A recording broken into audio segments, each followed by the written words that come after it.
Let's talk about the King's Landing of it all. Yeah, we got Cersei saying the I choose violence. Again, maybe it's because it'd been a trailer for months now, and yes, seeing the mountain rip a dude's face off is certainly impressive. Yeah. But since it was kind of all that happened in that moment, again, this is probably where we hype ourselves up too much. But I think when we saw it in the trailer, we probably thought there was even more was going to happen in that moment. Oh no, I loved that scene, and it's funny. We haven't really talked about it at all, but I do think I was dreading a little bit the proximity of the "I choose violence" line with the terrible shooting that happened, the night before. It's just, not only a tragedy, but when the, different elements of art happen to, align timing-wise with these things, sometimes things don't land as well. So I was dreading that scene a little bit, and I thought in the context, her choice, it wasn't an issue for me, which is a little bit meta.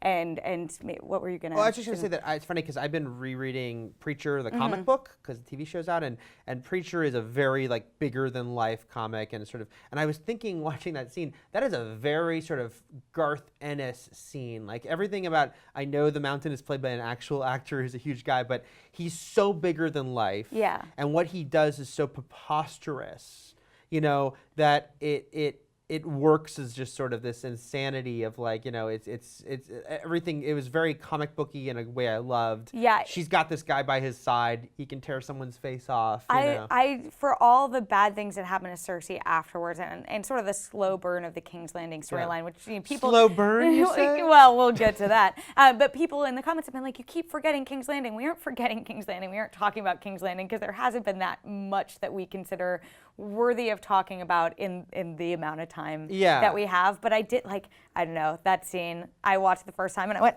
and then I watched it with a bunch of other people later in the night, and I was like, this scene is, I don't know, just one of those moments you're like, holy crap. That worked for me. It's been weird, because I know we have skipped King's Landing a lot, and I think it has been that it's become one of the least exciting parts.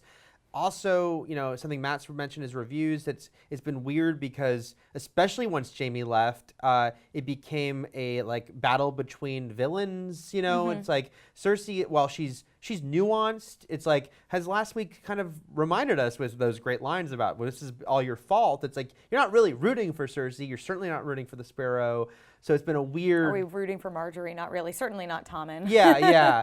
and Marjorie's actually been somewhat peripheral. When she comes in, she's interesting, but she hasn't been front and center. So it's been a weird storyline that King's Landing used to feel a lot more crucial than it has. For a while. That being said, I came to a realization last week after we recorded Last Dragons, which is, of all the storylines that were getting wrapped up soon, I think, ironically, that's the storyline I'm most interested to see how it comes together. Right. Because for a while I had no idea, and I was like, how do we had this question about the Riverlands, and obviously that came together fairly easily, which we were like, how do they do that? In this one, I don't see it coming together that easily, but we do have a fun theory about what might happen, what the rumor that Qyburn might have investigated was. Because that was actually obviously a big moment, because so Cersei gets the news that there is no trial by combat, which seems to have, Matt did a video specifically about the fact that it seems to put an end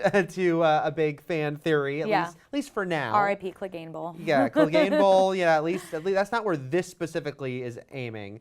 But then right after that, she's told about the rumors and are they true. And you and Matt were both thought of the same thing. I seriously thought of this on my own in a vacuum. So many theories I'll get from Reddit. And this one, I was going back and looking at Bran's visions, and I was like, I puzzled it out.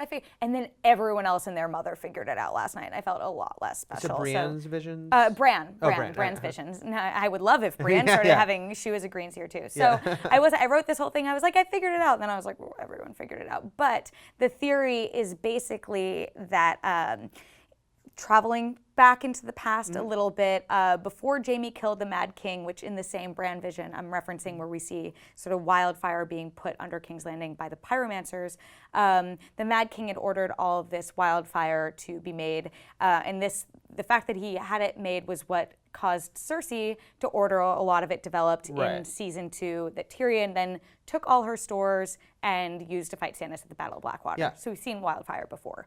But the Mad King's plan during Robert's rebellion was to burn down all of King's Landing, and so he had like these massive quantities of wildfire placed under the city, and he believed, because he was a mad king, that the city would burn down, he would burn, he'd die, but he'd be reborn as a dragon.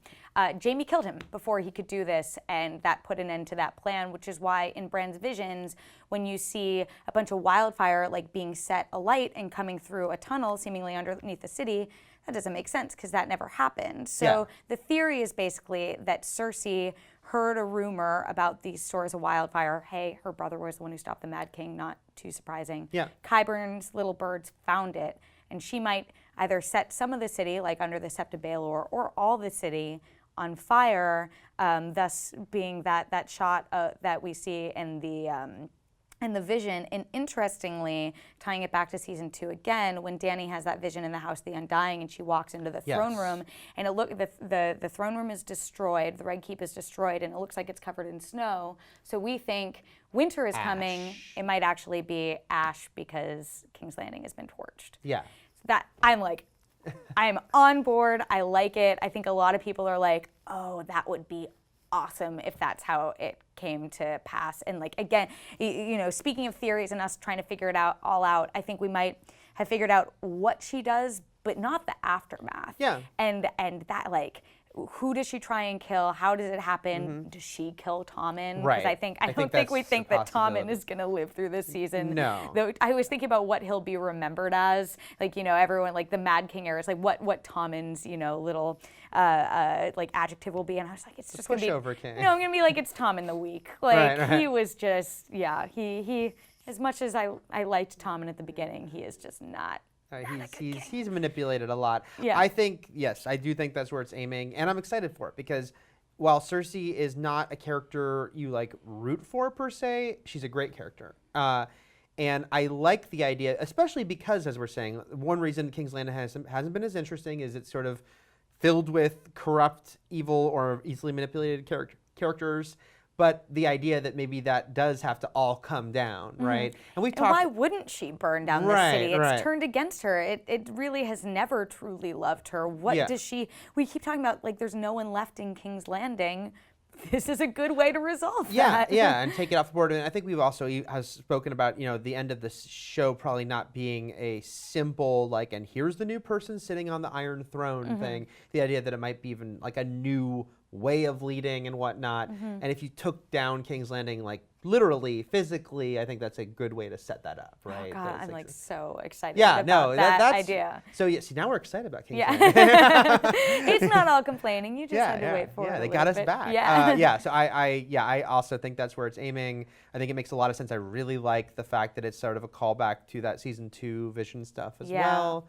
I'm trying to, and not in a way that I think people really expected in any meaningful way, like because you see that, and I remember that was like my Twitter like header for a while. That gorgeous shot, they just take the most gorgeous shots of the throne room, and the one was just it covered in what I thought was snow. Right. So for that to be ash and us to think that's winter, but that's actually this destruction we didn't anticipate is very, very George R. R. Martin. Man, it's driving me crazy. What? Something I watched very recently had a vision of snow falling, and then you realize at the end it's actually ash Agents falling. of S.H.I.E.L.D. Okay, thank you. I'm glad it's a show that you also watch because I was going to ask. But that's, of course, that's one of the problems of the fact that we are getting payoffs to setups from decades ago. As other people will probably beat them to versions of that. Although, interestingly enough, you know, I don't remember. No, I think Dany might. I think that might have been the same in the book because I know they did tweak the stuff with Drogo. Seeing and Drogo. Rhaegal, I think was whatever the name of her baby. Rhaego. No, it was Rhaego. Like that stuff was just in the show, but I think you're right. I think that we did get that imagery of the throne room covered in snow. And even if we only got it on the show, it's still been a few years. So good work. Good work, Game of Thrones. We like it. Give us more. So do you agree with us? Is Cersei going to go full wildfire on this place? Burn this mother down? Burn them all! And are you excited for it as we are? You know? See, we're not just grumpy about Game of Thrones this week.